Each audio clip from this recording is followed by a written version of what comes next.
শুরুতেই একটা প্রশ্ন, আদিনা মসজিদ নাকি আদিনাথ মন্দির?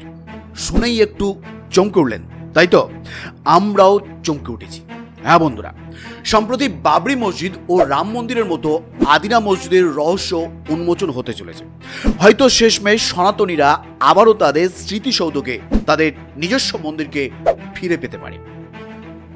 সম্প্রতি হিরণময় গোস্বামী মহারাজ নামে এক সাধুসন্ত আদিনা মসজিদের দেয়ালে হিন্দুদের দেবদেবীর মূর্তি দেখে প্রণাম করতে চান, কিন্তু সেই সময় দায়িত্বপ্রাপ্ত আধিকারিকরা তাকে বাধা দেন।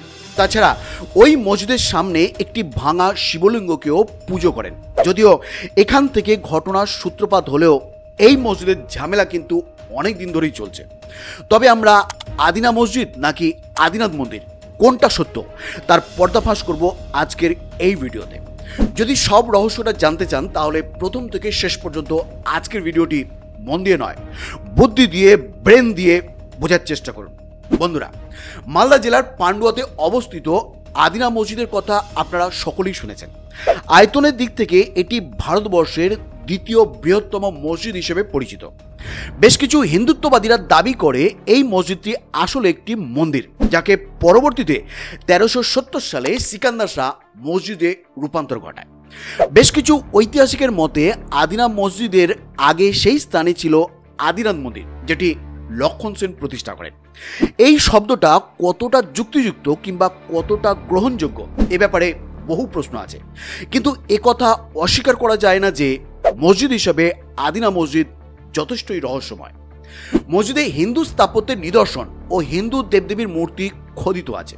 বন্ধুরা, ঐতিহাসিক রজনীকান্ত চক্রবর্তী পান্ডুয়া ভ্রমণ নামক রচনায় তিনি লিখেছেন, আমি 27 বছর আগে একবার পান্ডুয়া দেখতে গিয়েছিলাম। তখন আদিনার ভিতর প্রচুর হিন্দু দেবদেবীর মূর্তি দিয়ে খচিত নামাজের স্থানে উঠবার সোপান দেখেছিলাম।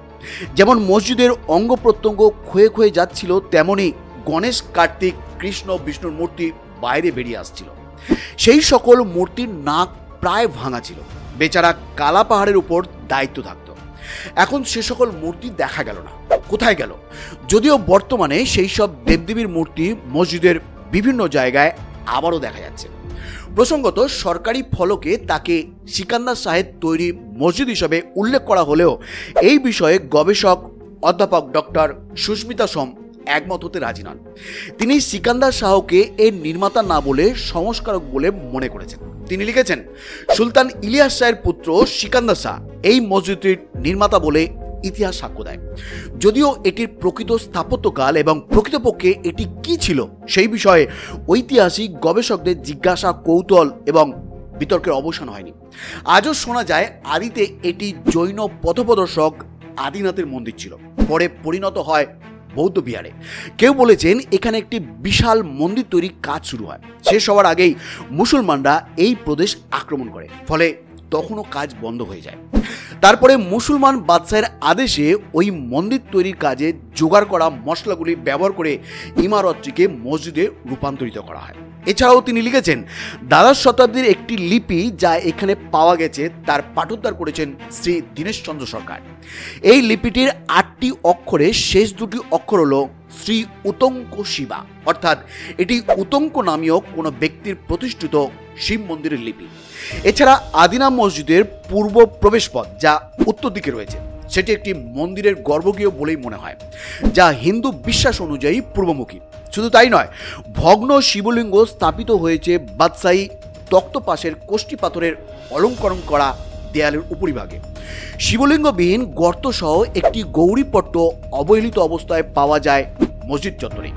2টি গণেশ মূর্তি সহ অক্ষত 2টি দ্বার আদিনা মসজিদের পূর্ব এবং পশ্চিম প্রাচীরে লক্ষ্য করা যায়। এছাড়াও সমগ্র মসজিদটির পূর্ব নির্মিতির গায়ে বহু জৈন, বৌদ্ধ প্রতীকী চিহ্ন রয়েছে। আসলে পাল সেন আমলের বৌদ্ধ ও হিন্দু সংস্কৃতির অনেকটাই ধারণ করে আছে এই সৌধ। এ তো গেল কিছু ঐতিহাসিকদের কথা, কিন্তু আপনি আমি যদি এই মসজিদে যাই তাহলে অনায়াসেই কিছু চিত্র চোখে পড়বে, যার মধ্যে কয়েকটি চিত্র আমি দেখাচ্ছি, আপনারা ভিডিওর মধ্যে দেখতে থাকুন।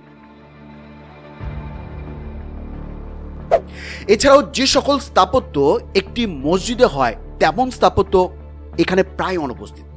নামাজ স্থানে একটি উঁচু মূর্তি রাখবার বেদির মতো স্থান আছে, যাকে মুসলিমরা বলছে সেটি একটি কবর। মসজিদে কবর ইসলামের আইন অনুসারে নিষিদ্ধ, সুতরাং ওই উঁচু সিংহাসনের মতো দেখতে স্থানটি আসলে কি, এই ব্যাপারে আজও প্রশ্ন জাগে।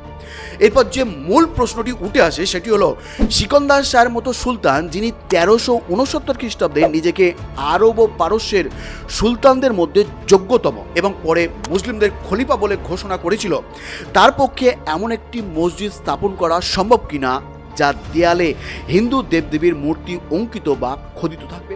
বিশেষত তিনি যখন গোঁড়া মুসলিম ছিলেন এবং হিন্দুদের ইসলাম গ্রহণে উৎসাহ প্রদান করতেন, মন্দিরের গায়ে বহু স্থানে হিন্দু দেবী দেবতা যেমন গণেশ, বিষ্ণু, হনুমান, দুর্গা ইত্যাদি উৎপাটিত, ক্ষতবিক্ষত বা অক্ষত অবস্থায় বর্তমান রয়েছে।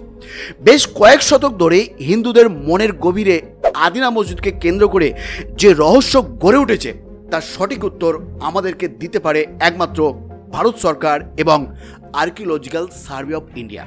আমি আশা রাখব রহস্য উন্মোচন হয়ে সাধারণ দেশবাসী এর প্রকৃত ইতিহাস এবং সত্য জানবে, কারণ সত্য জানার অধিকার প্রত্যেকটা ভারতীয়র সমানভাবে রয়েছে। সো বন্ধুরা, এই ছিল আজকের পরিবেশন। ভিডিওটি যদি আপনাদের কাছে যথেষ্ট মূল্যবান বলে মনে হয় তাহলে আপনার পরিচিতদের মধ্যে অবশ্যই শেয়ার করবেন, আর হ্যাঁ, অবশ্যই একটি লাইক করবেন। ভিডিওটি শেষ পর্যন্ত দেখার জন্য অসংখ্য ধন্যবাদ।